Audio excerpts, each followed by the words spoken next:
بسم اللہ الرحمن الرحیم۔ السلام علیکم۔ 5 عورتوں کو مرتے وقت تھوڑی سی بھی تکلیف نہیں ہوگی۔ وہ 5 عورتیں کون سی ہیں؟ جاننے کے لیے ویڈیو کو مکمل دیکھیے۔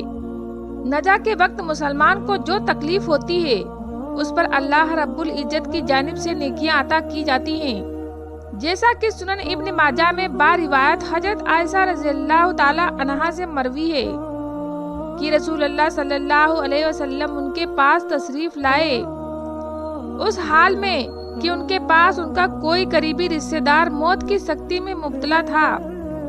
رسول اکرم صلی اللہ علیہ وسلم نے مشاہد فرما کر حضرت عائشہ رضی اللہ تعالی عنہا سے فرمایا، اپنے رشتہ دار پر غمگین نہ ہوں، اس لیے کہ یہ ان کی نیکیاں ہیں۔ نیز حضرت عائشہ رضی اللہ تعالی عنہا سے ہی اس مضمون کی روایت ہے کہ جب رسول اللہ صلی اللہ علیہ وسلم کی وفات کی تکلیف میں نے دیکھی، اب میں کسی مسلمان کی میت کی حالت نجا کی تکلیف کو اس کے حق میں برا نہیں سمجھتی۔ بعض مذکورہ حدیث سے معلوم ہوتا ہے کہ نجا کے وقت ہونے والی سختی مرنے والے کی بدعمالیوں کا ہرگز نتیجہ نہیں ہوتا۔ مسلمان کی حق میں اس پر اجر و ثواب اور گناہوں کی معافی کی ہی امید رکھنی چاہیے۔ ناظرین، 5 عورتوں کو مرتے وقت تکلیف نہیں ہوگی۔ حضرت سیدنا عثمان غنی رضی اللہ تعالی عنہ نے فرمایا تھا، دنیا میں 5 لوگ ایسے ہیں جن کو مرتے وقت تکلیف نہیں ہوگی، ان کی روح آسانی سے نکلے گی۔ حالت نزا میں انسان کی آدھی روح اندر ہوتی ہے اور آدھی روح باہر ہوتی ہے، اور بندہ تکلیف میں ہوتا ہے۔ اس وقت انسان کو پیاس اتنی لگتی ہے کہ انسان یہ چاہتا ہے کہ سمندر کا پانی پی جاؤں، اور اگر بلا فرض سمندر کا پانی وہ پی جائے پھر بھی اس کی پیاس کبھی ختم نہیں ہوگی۔ روح نکلتے وقت انسان کو جو تکلیف ہو رہی ہوتی ہے وہ ناقابل بیان ہے۔ حضرت سیدنا عثمان رضی اللہ تعالی عنہ نے فرمایا، یہ 5 لوگ ایسے ہیں کہ انہیں مرتے وقت ذرا سی بھی تکلیف نہیں ہوگی، یعنی موت آسانی سے ہوگی اور بغیر تکلیف کے ہوگی۔ پوچھا گیا کہ جناب وہ کون سے 5 لوگ ہیں جنہیں موت کی سختی میں بھی نرمی میسر ہوگی؟ تو فرمانے لگے کہ سب سے پہلا شخص وہ جو اپنے ماں باپ کی موت کے بعد، یعنی ماں باپ کے مرنے کے بعد، وراثت کا حصہ اپنی بہنوں کو پہنچانے میں جلدی کرتا ہے، یعنی وراثت کا حصہ اپنی بہن کو جلد اور بروے نہ ہو کہ بہن کے بچے بھوک سے بلکتے رہیں اور تم بہن کا حق پر قبضہ کیے بیٹھے رہو، اور بہن اس انتظار میں بیٹھی ہے کہ میرا بھائی کب مجھے میرے ماں باپ کی وراثت میں سے حصہ دے گا۔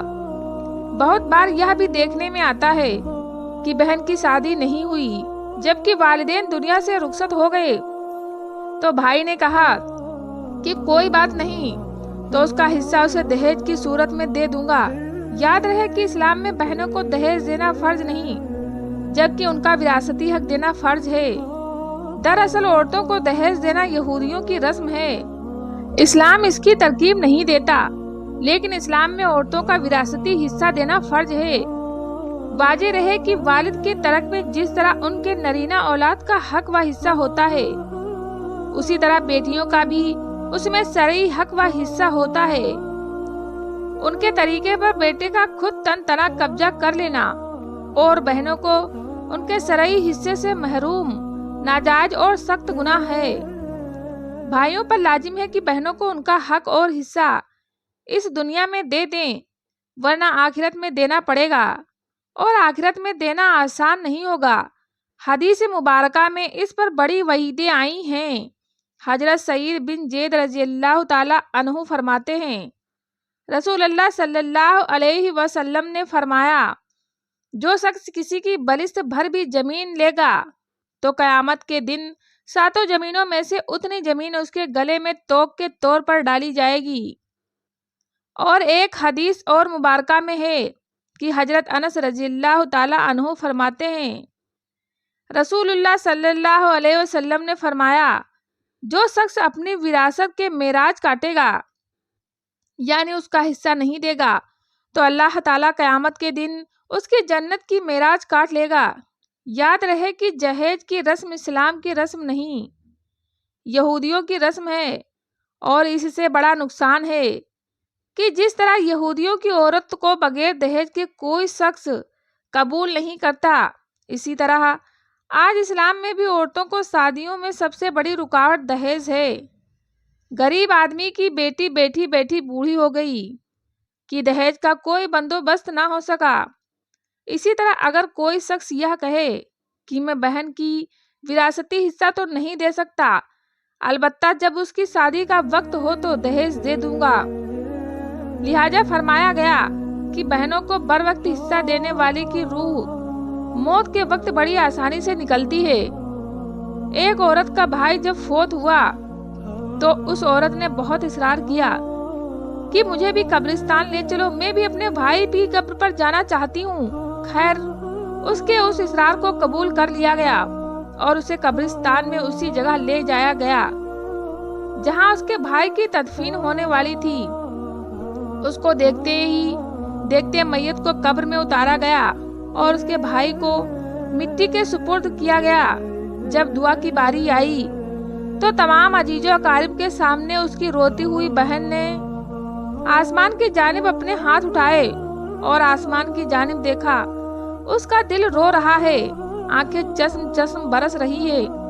اس نے ایک ایسی دعا کی، لوگوں کا مردہ ضمیر کو جگا دیا۔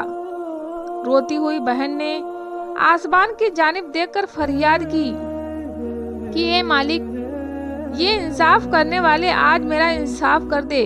رو رو کر کہنے لگی، میرے مالک، تم میرے اس ظالم بھائی کو اپنی رحمت سے دور رکھنا، ایسا دور رکھنا جیسے اس نے میرے والد کی وراثت سے مجھے دور رکھا ہے۔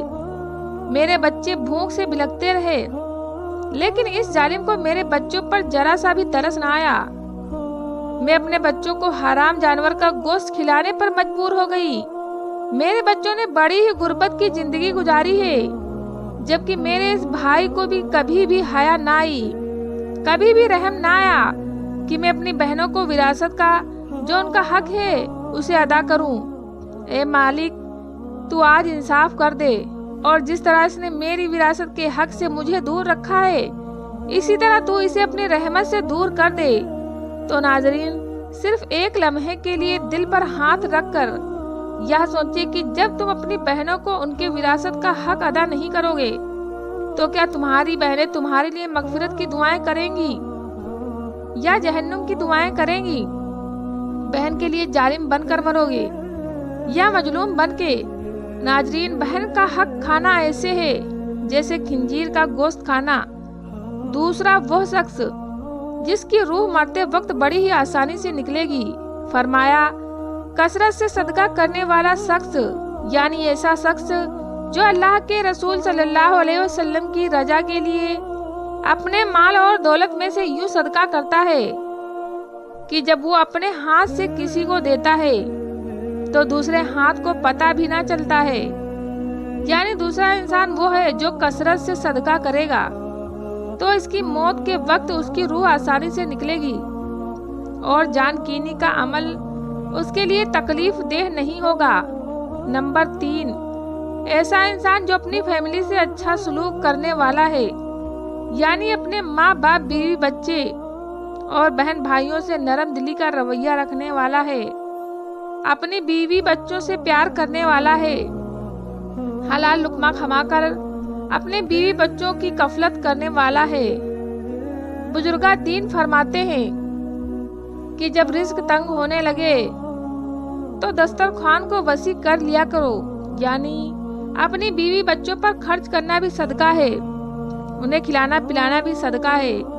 لہٰذا ایسا شخص جو اپنی فیملی پر خرچ کرتا ہو اور ان سے حسن سلوک کرتا ہو تو جب دنیا سے رخصت ہوگا تو اس کی روح نکلنے میں آسانی ہوگی اور اسے کوئی تکلیف نہیں ہوگی۔ اسی طرح حضرت عثمان غنی رضی اللہ تعالی عنہ نے، جو شخص یہ سوچ کر نماز ادا کرتا ہے کہ جو نماز ادا وہ کر رہا ہے وہ میرے نبی صلی اللہ علیہ وسلم کی آنکھوں کی ٹھنڈک ہے۔ نماز دین کا سکون ہے، نماز مومن کی معراج ہے۔ اسلام میں کفر میں تفریح ہے تو